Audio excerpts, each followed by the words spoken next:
xaflad u ballaaran oo ay soo agaasimeen hablaha gaaroodii taasoo ay ku maamuusayeen sanad guuradii shanaad ee ka soo wareegtay waxqabadkooda. hablaha gaaroodii oo ku maamuusan waxqabadka magaalada Salaxley oo ay ka dhiseen dhakhtar weyn taasoo ay iskaga kala yimaadeen gobolada waddanka Ingiriiska. waxaynu isugu nimi inaynu dabaal degno inagoo oo soo gunaanadayna mashruuceeni aad u wanaagsanaa ee ballaarnaa dhakhtarkii Salaxley guul baanu inoogu dhamaaday alxamdulillaah rabbil caalamiin wax ilaahay loogu mahadiyo. waxa kaloo mahad gaar ah leh hablaha gaaroodi ee meel kasta adduunyada kala jooga ay ugu horeysay UK ee muruqoodii iyo maalkoodii aan waxba kala hadhin mashruuca isaga ah. hablaha Sweden, Norway, America, Canada oo Toronto ah, Australia, Sacuudiga, Riyadh magaalada Riyadh aad hablaha jooga habla mudan yihiin, Dubai iyo Kuwait. anaynu caawo u diyaar galoobaynaa haddii Ilaahay yiraahdo 5 sano soo socota wixii aynu qaban lahayn. waxaan jecelahay inaad aynu xoog saarno sida dhakhtar maskaxda ah oo Maxamed Mooga laga dhiso dhalinyarada oo la caawiyo dadka danyarta ah ee ku nool koonfurta Hargeysa inaynu u dhisno guryo danyarta ah. marka bal in qof waliba raygiisa 5 sanadood mashaariicdaynu sameyn lahayn caawa aanaynu u kala bixin. marka alxamdulillaah rabbil caalamiin hablaha gaaroodi waxaan aad iyo aad ugu bogaadinayaa inay yihiin hablo isku filan self sufficiency baa la yiraahdaa.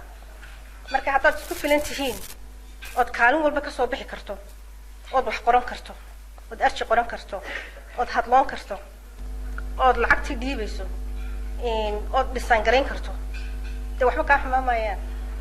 marka waxaan idinku bishaareynayaa in aynu wax kasta qabsan karno. marka waxba la xarimayno khibrad badan baynu soo maray experience weyn baynu ka helnay mashruucan.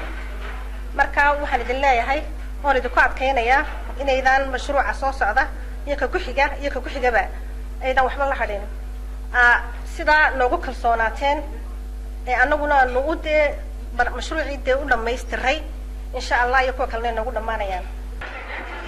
maanta dhakhtarka Salaxley markii booqashada anigu aan ku tagay warbixintii aniga la soo siiyay ama aan meesha ku soo arkay waxa kamid ah in alaabta qaarkood ay meeshii ay ka badatay qalabka dhakhtarka Salaxley yaala maanta wadamada qaarkood ma yaalo. aad baa loo dadaalay waxay alaabtii waa ka badatay meeshii waxyaabaha meesha ku dayacan ee dibadda yaala waxa kamid ah sida dentista maxaa la yiraahdaa ilkaha oo kale wuxuu baahan yahay in meel loo sameeyo haddii ilmaha maanta dhiciisi dhasho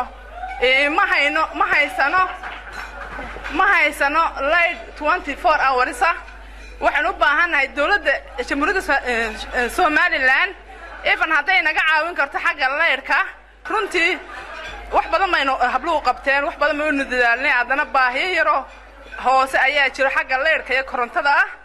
taana waxaanu rabnaa inaan xagga dawladda xitaa ka caawin karto laga caawiyo mashiinku u yaala wax kasta habluhu way dhigeen.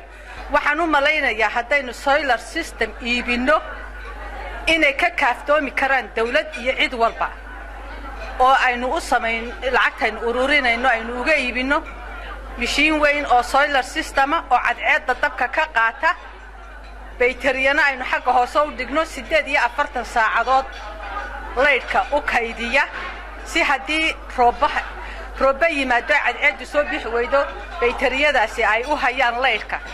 taa waynu samayn karaynaa.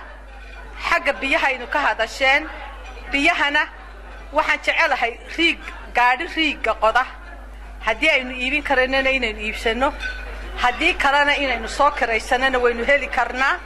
Maxamed Aadan TV-ga qaranka.